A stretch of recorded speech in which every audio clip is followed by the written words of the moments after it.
Hello, I'm Stephanie Norris, ICF Awards Director. And I'm Anik, Clemens, NALAC Strategic Director. With this video, we would like to present to you what chapters are doing in regards of succession planning.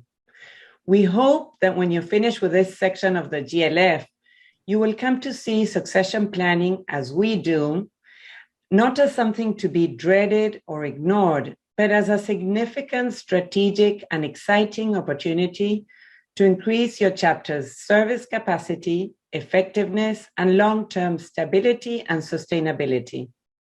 You will be hearing from 3 of our chapter recognition award winners and how they have maximized and put into practice this planning.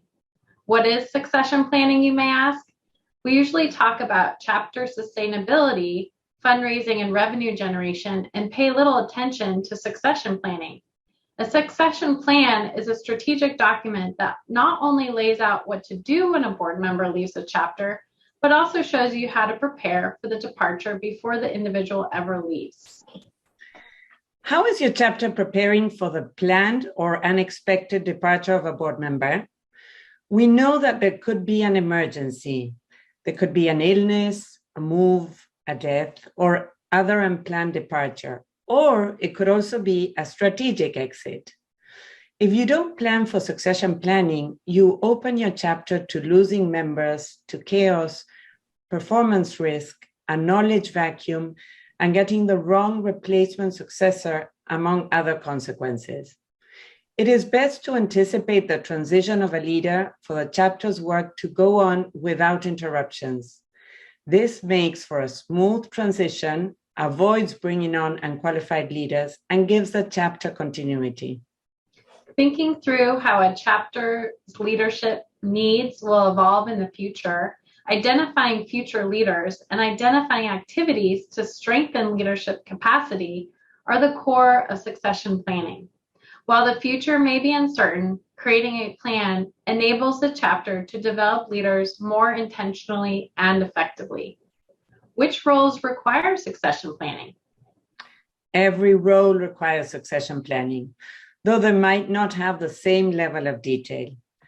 Make a clear and detailed description of role and responsibility.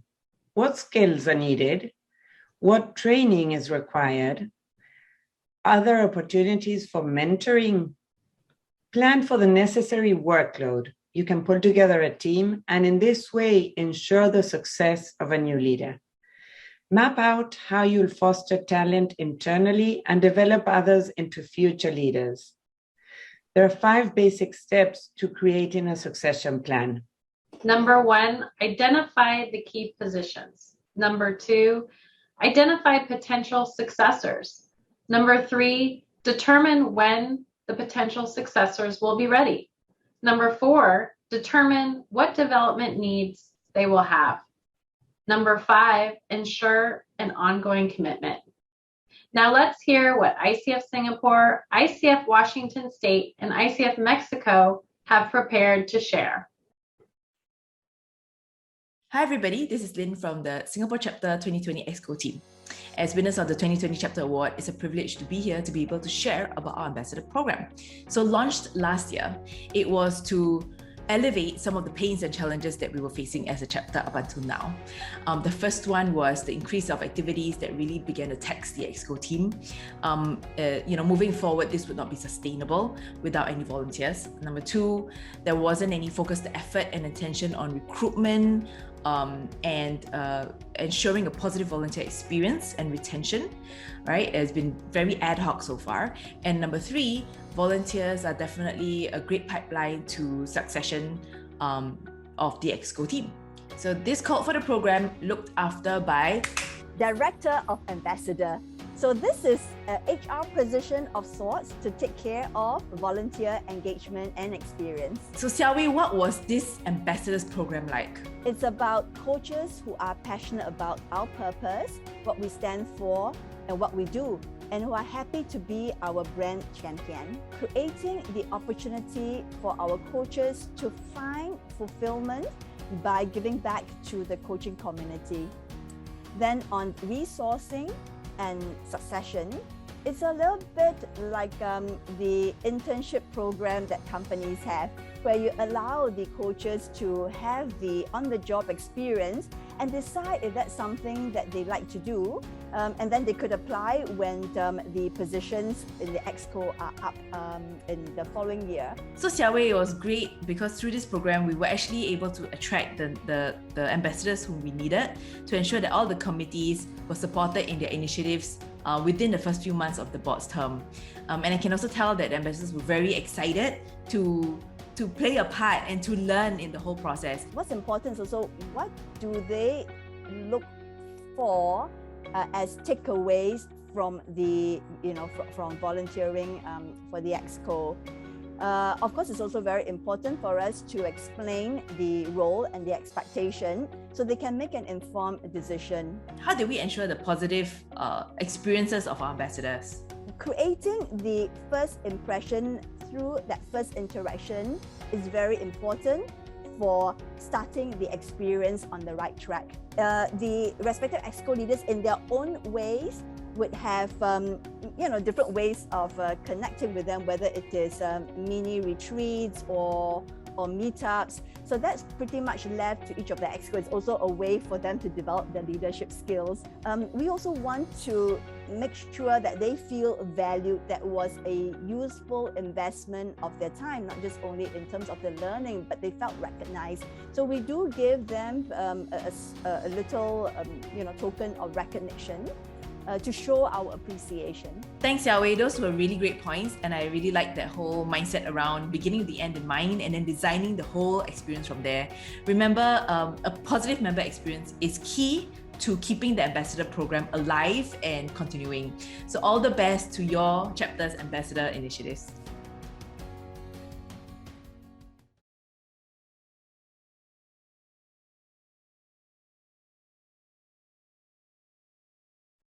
Thank you, ICF Global, for recognizing us for this chapter recognition award. We are ICF Washington State, and we're talking about our succession plan, what made this work.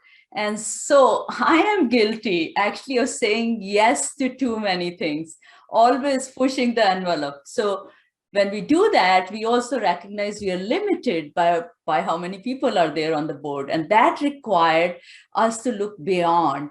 And what we have now created is a thriving volunteer committee. Lots of volunteers who are actively volunteering for the ICF Washington State in our various programs. And we did this with open arms, accepting for what they bring, their potential, not what we wanted. Based on that, we created opportunities for them. And I am going to pass it on to Adam to talk about how we made this volunteer program such a thriving and vibrant part of our ICF. Yeah, thank you so much, Anu. And there's so much magic when people feel included and that they belong. And so we sought to create that inclusivity and belonging with our volunteer forum to accomplish all the things that we wanted to accomplish and have the impact that we wanted to have. Required us to bring in simply more people into our chapter and active and engaged roles. And so we created a volunteer forum to, as Anu said, bring more people into engagement with our chapter while capitalizing and utilizing their strengths to a greater degree. The volunteer forum was a simple Google form, but it included an individual touch point from from a volunteer who managed our volunteers, so to speak, so that they could understand the impact that potential volunteers were wanting to have on our chapter and find a way to utilize their strengths to also have the impact and contribution they were wanting there as well. So the volunteer forum with that individual touch point from our volunteer team was something new that we did in 2020. Our satellite programs have provided the backbone of our succession plan, if you will, and an existing framework previously in our chapter. And Barbara will talk about our satellites and some other frameworks and structures here now. Yes, our satellite, we have a large geography. We're an entire state of Washington. There's a lot of regional communities. And so for years, our satellite community leaders have stepped in and created usually in-person opportunities. So it was another pivot point where our current volunteers needed to learn how to do things differently to accommodate the changes in our environment when we moved everything online. So that those local touch points across a large geography shifted a bit this year in that we could all attend satellite communities all over the state. That was a beautiful experience for me. And we have this unique quality on our board where our directorships have a lot of autonomy. You can build out your team and your committees as you need to, and you know people that we don't know and you bring them in, and then those programs thrive because you're meeting the needs and you're driving something that you're passionate about. We have an open board meeting each month where we invite anyone, members, non-members, our volunteers, wherever you're located, to drop in, see what it's like. See if it might be an opportunity where you would like to help join, whether that's being part of a committee, stepping into a lead volunteer role, stepping into a board position. And I love remembering that we are members first. We are board members. We've stepped into leadership for this season, and later we're going to step out, and we want that continuous flow where we're all contributing together and creating opportunities.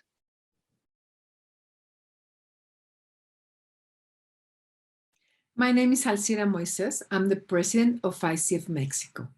Being recognized as one of the best chapters, along with the other 4 chapters of this great organization, for the work done fills us with joy and pride. We are very happy to be part of this community, and the work done by our volunteers gets rewarded with this recognition. On behalf of all those volunteers, I'm honored to share the work we have done.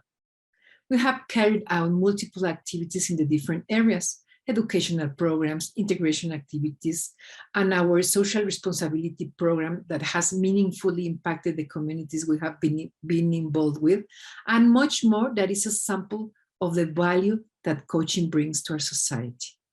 For that program, the one of social responsibility, we made diverse alliances, and the one that allows us to receive the recognition is with Inroads de Mexico, an association that supports high-performance students with low resources.